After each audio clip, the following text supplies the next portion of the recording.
सबसे पहले आपको बताएं, पनामा केस के फैसले के बाद तहरीक इंसाफ और पीपल्स पार्टी समेत ऑपोजिशन जमातों ने आज कौमी असेंबली में हंगामा हराई और शोर शराबा किया। वजीर आजम नवाज शरीफ से इस्तीफे का मुतालबा किया। ऑपोजिशन अरकान ने स्पीकर के डाइस का घेराव किया, एजेंडे की कॉपीज फाड़ दी। हुकूमती अरकान ने दूसरी जानिब रो इमरान रो के नारों से जवाब दिया, फतह का निशान बनाकर भी दिखाया। ऑपोजिशन जमातों ने पनामा केस में JIT भी मुस्तरद कर दी। पनामा केस के फैसले के बाद कौमी असेंबली का पहला इजलास, इमरान खान समेत अपोजिशन से तमाम पार्लिमानी लीडर्स मौजूद थे। फिर शुरू हुआ हंगामा, जुमलेबाजी, शोर शराबा, नारेबाजी और हंगामा आराई। फिर पूरी अपोजिशन ने मिलकर स्पीकर के डाइस का घेराव भी कर लिया। एजेंडे की कापियां फाड़कर उछाल दी गईं। ये सारा हंगामा खड़ा हुआ तब जब अपोजिशन लीडर खुर्शीद शाह अचानक अपनी नशिस्त पर खड़े हुए और कहा कि पनामा केस में नवाज शरीफ को सुप्रीम कोर्ट के 2 जजेस ने नाअहल करार दे दिया है। वो अब वजीर आजम रहने का इखलाकी जवाब खो चुके हैं, इस्तीफा दें। डिप्टी स्पीकर ने खुर्शीद शाह को ये कहते हुए रोका कि कवायद के मुताबिक वक्फा सवालात से पहले दूसरी कार्रवाई नहीं हो सकती। बस फिर क्या था, सारे अपोजिशन अरकान अपनी नशिस्तों पर खड़े हो गए और नारेबाजी शुरू कर दी। हुकूमती अरकान और वुज़रा ने भी जवाबी नारे लगाना शुरू कर दिए। बार बार रोकने के बावजूद नारेबाजी और शोर शराबा खत्म न हुआ तो डिप्टी स्पीकर ने कौमी असेंबली का इजलास गैर मुय्यना मुद्दत तक मुलतवी कर दिया। तहरीक इंसाफ के चेयरमैन इमरान खान के भरपूर खिताब की तैयारी भी धरी की धरी रह गई और इमरान खान को कौमी असेंबली में बोलने की इजाजत न मिली तो उन्होंने बाहर आकर सारा गुस्सा नून लीग पर उतारा। कहा, नून लीग वालों शर्म करो, मिठाई बांटने से पहले फैसला तो पढ़ लेते। 2 सीनियर जजेस ने नवाज शरीफ को नाअहल करने को कहा, 5 जजेस ने कतरी का खत उठाकर फेंक दिया और ये लोग बाहर आकर नवाज शरीफ जिंदाबाद का नारा लगा रहे थे। इमरान खान ने इस्लामाबाद में एहतजाज और जलसा करने का ऐलान भी कर दिया है। और कौमी असेंबली में ऑपोजिशन लीडर खुर्शीद शाह ने मुतालबा किया कि वजीर आजम इस्तीफा देकर पार्लियामेंट को बचाएं। सेनेटर एतजाज एहसन कहते हैं कि ग्रेड 19 के अफसर नवाज शरीफ से क्या तहकीकात करेंगे। दूसरी जानिब मुस्लिम लीग नून के रहनुमाओं ने पीपल्स पार्टी और तहरीक इंसाफ को जवाब देते हुए कहा है कि पीपल्स पार्टी को खुश करने के लिए ऐसी JIT बनाते हैं जिसके सरबराह डाकू आसिफ जरदारी हों। नून लीग के रहनुमाओं का कहना था कि जरूरी नहीं कि वजीर आजम JIT के सामने पेश हों। जो JIT को मुस्तरद कर रहा है वो तौहीन अदालत कर रहा है। समझ नहीं आती। इत्तेदाद हसन कहते हैं कि जी हम JIT को नहीं मानते। आप ना मानने के लिए आपके कहने पे हम JIT बना लेते हैं जिसके सरबराह डाकू आसिफ अली जरदारी को बना दें, अपनी आंटी यान अली को साथ उसका मेंबर बना दें, साथ उसके डॉक्टर आसिम को तो फिर आप अपने अंकल शजीद मेमन को उसका मेंबर बना के फैसला कर दें। आप ये जरूरी नहीं होता कि प्राइम मिनिस्टर या जिसके खिलाफ भी JIT बने वो जाती तौर पर उनके सामने जाए, उसके मुकरा जा सकते हैं, रोज होता है। इसलिए ये कहना, ये तासर देना कि ग्रेड 18 के आदमी के सामने वो पेश होंगे, लिहाजा अखलाकी तौर पर उनको इस्तीफा दे देना। आपको कैसा लगा आज आसिफ जरदारी के पीछे जाते हुए, तकरीर करते हुए इमरान खान को? ऐसे ही लगा जैसे वो हैं। अपोजिशन की थोड़ी सी कमकली है कि जो लोग ये मुतालबा कर रहे हैं, JIT को मुस्तरद कर रहे हैं, वो सुप्रीम कोर्ट की कंटेम्प्ट है। अब मैं उनको कहना चाहता हूँ कि बजाय नए नए कीड़े निकालने के बर्दाश्त करो। इमरान खान साहब, तुमने ये कहा था कि जब तक नवाज शरीफ क्लियर नहीं होता सुप्रीम कोर्ट में से मैं पार्लियामेंट में नहीं आऊंगा। आज तुम पार्लियामेंट में आ गए, इसका क्या मतलब है? दिल से तुमने तस्लीम कर लिया कि नवाज शरीफ क्लियर हो गया। ये तुम्हारे हरकतों से पता चल रहा है। जुबान तो तुम्हारी माशाल्लाह जैसे चलती वो सारे पाकिस्तान को पता है। और आसिफ जरदारी, बिलावल भुट्टो ने भी वजीर आजम नवाज शरीफ पर वार किए। साबिक सदर आसिफ जरदारी ने कहा, जिस तरह हमने मुशर्रफ को घर भेजा था नवाज शरीफ को भी भेजेंगे। पनामा गेट में यही करना था तो इतना वक्त क्यों जाया किया। बिलावल भुट्टो जरदारी ने कहा कि शरीफों पर कोई कानून लागू नहीं होता। उनके मुकर्रर करदा अफसरों की JIT से आखिर कौम क्या उम्मीद रख सकती है।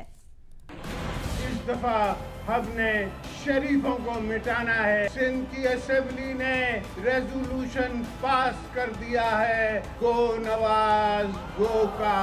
तो आप समझे कि जिस तरह हमने मुशर्रफ को घर भेजा था, अब इंशाल्लाह हम नवाज को घर भेजेंगे। मगर मियाँ साहब, तुम घर नहीं जाओगे, तुम किसी और घर जाओगे। मैं बता रहा हूँ, मुझे पता है कि उस घर में आप कितने बहादुर हैं। आपसे कुछ नहीं होता सवाए आप पाए खाने के और कुछ नहीं कर सकते सवाए रोटियां तोड़ने के, वो भी सरकारी रोटियां। आप कुछ नहीं कर सकते।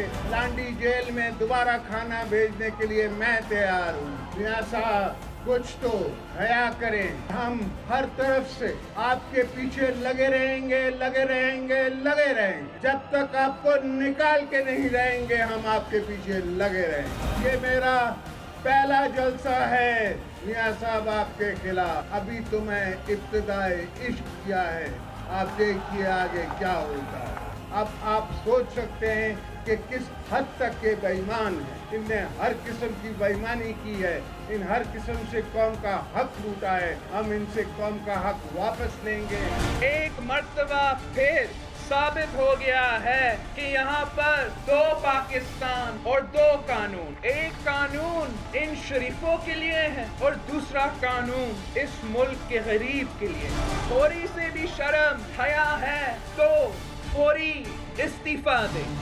दूसरी जानिब वजीर दाखिला चौधरी निसार आसिफ जरदारी के बयानात पर फट पड़े। कहा आसिफ जरदारी का सादिक और अमीन होने का लेक्चर देना कयामत की निशानी है। अब क्या आसिफ जरदारी आर्टिकल 62-63 पर हमें सर्टिफिकेट देंगे? चौधरी निसार का मजीद कहना था कि जिनके दौर इख्तिदार में अजब करप्शन की गजब कहानी का प्रोग्राम रोज होता था, आज वो स्विस अदालत से सजा याफ्ता लोग करप्शन पर लेक्चर दे रहे हैं।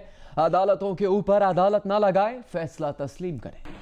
कुछ अफसोस भी हो रहा था और कुछ हंसी भी आ रही थी। ये क़यामत की निशानियां हैं। पाकिस्तान में आसिफ अली जरदारी कौम को ईमानदारी और दयानत पे लेक्चर दें या लोगों को आर्टिकल 62 और 63 पे आसिफ जरदारी सर्टिफिकेट दें, ये यकीनन क़यामत की निशानियां हैं। ये पाकिस्तान की तारीख का हिस्सा है और ये शायद वाहिद वाक़या है कि इस मुल्क के सियासी लीडरान कन्विक्ट हुए। पाकिस्तानी अदालतों से तो हुए होंगे, कई हुए होंगे, करप्शन चार्जेस में हुए हैं, मगर स्विस अदालतों से हुए हैं, विच इंक्लूडेड इम्प्रिजनमेंट और बहुत सारी चीजें हैं। आज वही हमें और कौम को लेक्चर दे रहे हैं on transparency, on what the prime minister should और शुड नॉट डू। ना मतलब मैं न चाहते हुए भी मैं जरदारी साहब से इत्तेफाक करूंगा कि अभी तो कोई गुंजाइश नहीं है मिठाइयाँ तकसीम करने की, ना इस तरफ से ना उस तरफ से। अभी तक तो मुकम्मल फैसला आया ही नहीं। जब मुकम्मल फैसला आएगा तो मेरा ख्याल है कि फिर भी मिठाई तकसीम करने की जरूरत और गुंजाइश नहीं होनी चाहिए। इससे रहनुमाई लेने की और इबरत हासिल करने की। वज़ीर आज़म की ज़ेरे सदारत मुशावरती इजलास में फैसला किया गया कि पैनामा केस में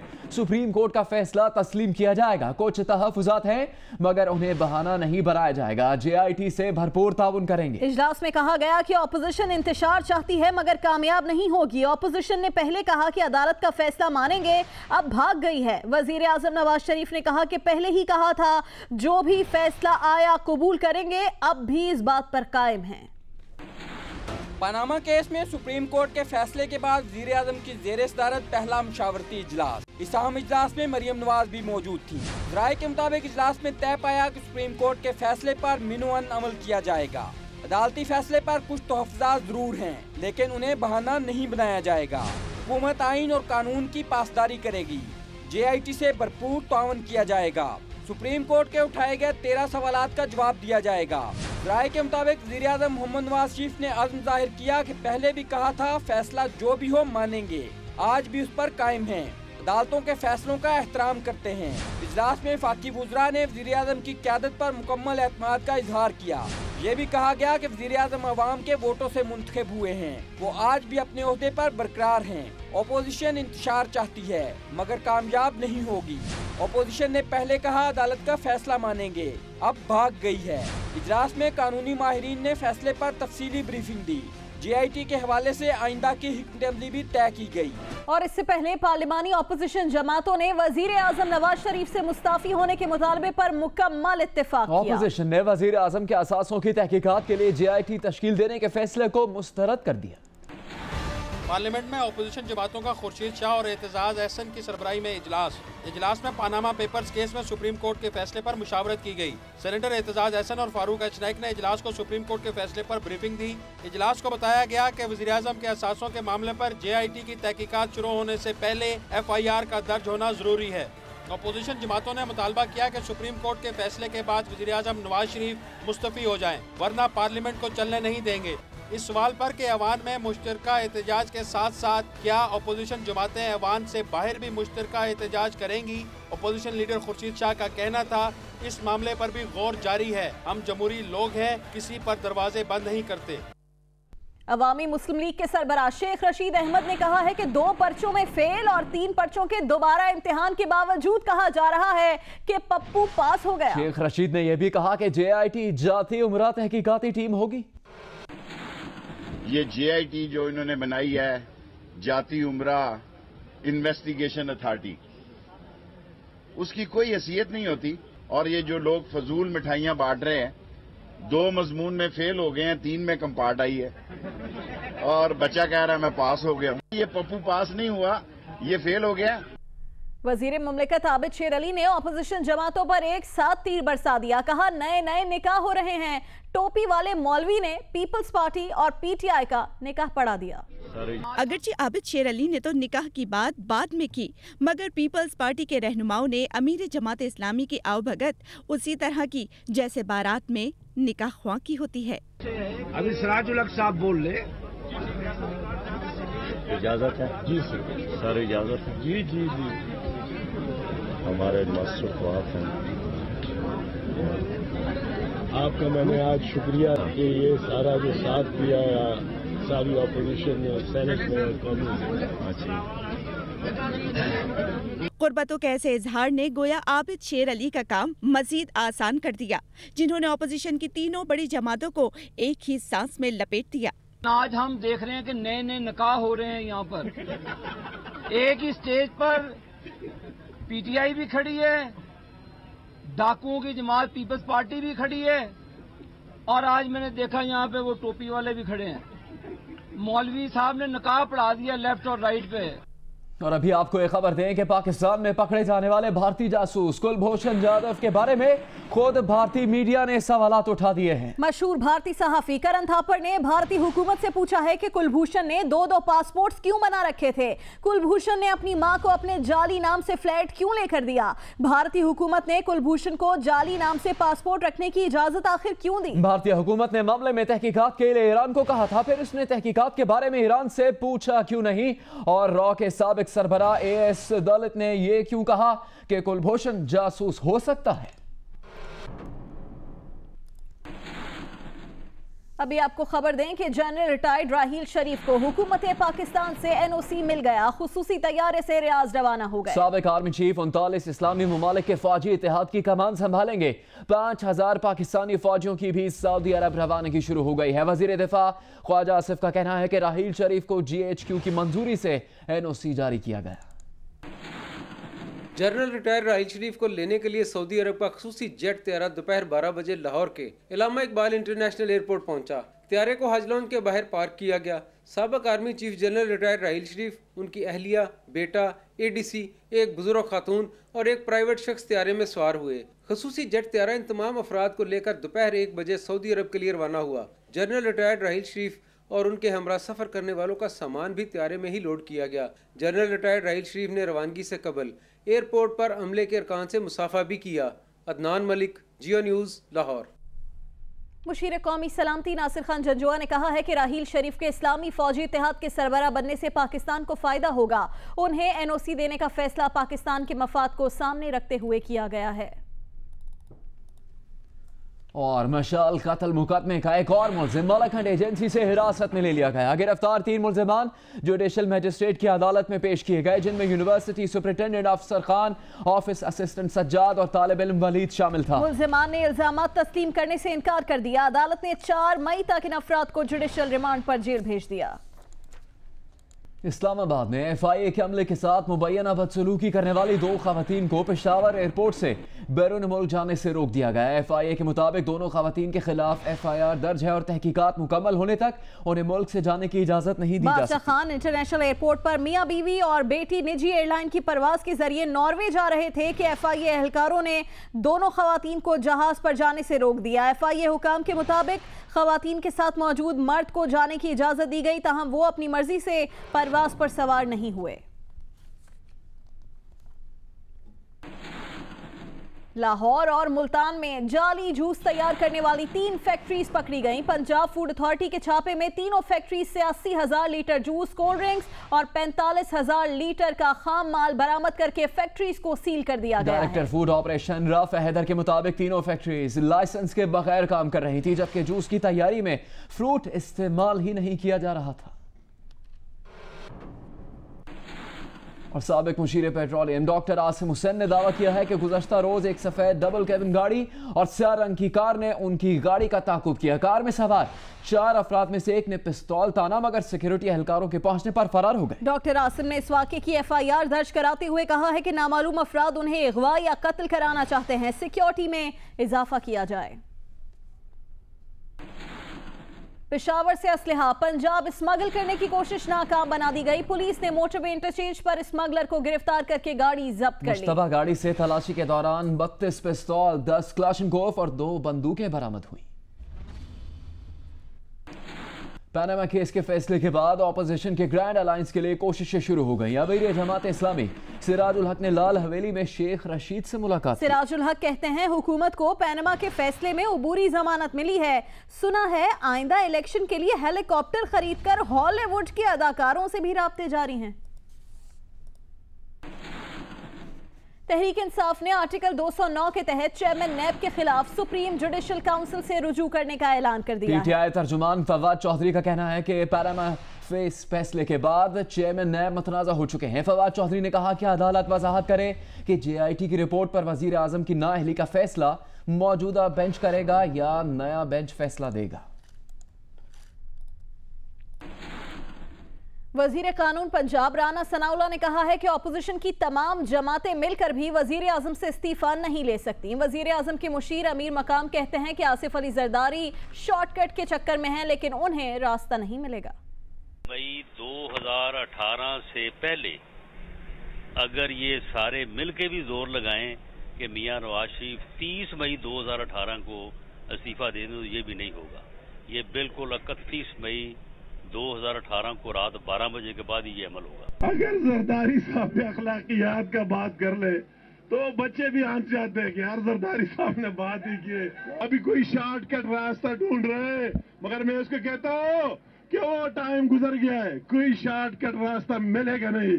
अब सबको आना है, इस अवाम के सामने आना है। अभी आपको खबर दें, पाकिस्तान स्टॉक एक्सचेंज में तेजी। 100 इंडेक्स 965 पॉइंट इजाफे से 49,708 की सतह पर बंद हुआ। 3 रोज में 100 इंडेक्स में 2834 पॉइंट्स का इजाफा हुआ है।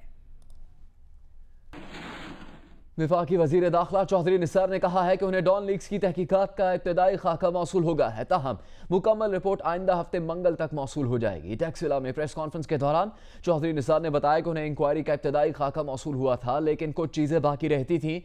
इस दौरान पनामा केस का फैसला आ गया था। वजीर दाखिला का यह भी कहना था कि पनामा केस की तहकीकात का जिन ममालिक से ताल्लुक है, इनमें से अक्सर के साथ पाकिस्तान के दस्तावेजात के तबादले के मुआहदे ही नहीं हैं। अदालती फैसले पर बनने वाली JIT मुकम्मल आज़ादी से काम करेगी। कराची के इलाके क्लिफ्टन में गुज़श्ता रोज सिक्योरिटी गार्ड की जानिब से 1 करोड़ से जायद की डकैती के बाद पुलिस ने सिक्योरिटी कंपनी के मालिक को गिरफ्तार कर लिया। सिक्योरिटी गार्ड ने असलहे के जोर पर मनी एक्सचेंज की गाड़ी से 1 करोड़ 22 लाख रुपए गुज़श्ता रोज क्लिफ्टन के इलाके में लूटे थे। पुलिस ने शीरी जना कॉलोनी में छापा मारकर वारदात में इस्तेमाल होने वाली गाड़ी और असलहा बरामद कर लिया है। वारदात में मुलविस गार्ड्स की शनाख्त सब्ज अली खान और सनाउल्लाह के नाम से हुई है। मुलजिमान का ताल्लुक कोहाट से है, लेकिन वो कराची में कहाँ रहते थे, इस हवाले से निजी कंपनी के पास कोई रिकॉर्ड मौजूद नहीं है। अभी आपको बताएं कि मुत्तहिदा कौमी मूवमेंट पाकिस्तान ने भी वजीर आजम नवाज शरीफ को इस्तीफे पर गौर करने का मशवरा दे दिया है। फारूक सत्तार कहते हैं पनामा केस का फैसला देकर अदलिया ने वजीर आजम पर अदम एतमाद का इजहार कर दिया है। MQM पाकिस्तान के आरजी मरकज बहादराबाद में प्रेस कॉन्फ्रेंस करते हुए फारूक सत्तार का कहना था कि सिंध में नाकाम तर्ज हुकूमत पर पीपल्स पार्टी वजीर आला सिंध से इस्तीफा लेने की बात करे तो हम वजीर आजम के इस्तीफे के लिए उनके साथ खड़े होंगे। फारूक सत्तार ने कहा कि कराची के मसाइल पर 23 अप्रैल को रैली निकाल रहे हैं। मुस्तफा कमाल की जानिब से रैली की ताईद पर शुक्रगुजार हैं। कराची प्रेस क्लब पर पाक सरजमीन पार्टी का 16 दिन से धरना जारी है। मुस्तफ़ा कमाल का कहना है कि जब तक मुतालबात पूरे नहीं होंगे धरना जारी रहेगा। मुस्तफ़ा कमाल कहते हैं कि उनके मुतालबात अवामी मसाइल के मुतालिक हैं, जब तक वो हल नहीं होंगे धरना ख़त्म नहीं किया जाएगा। उनका मजीद कहना था कि घर घर जाकर शहरियों से राबिता करेंगे और जल्द बड़े एहतजाज का ऐलान करेंगे।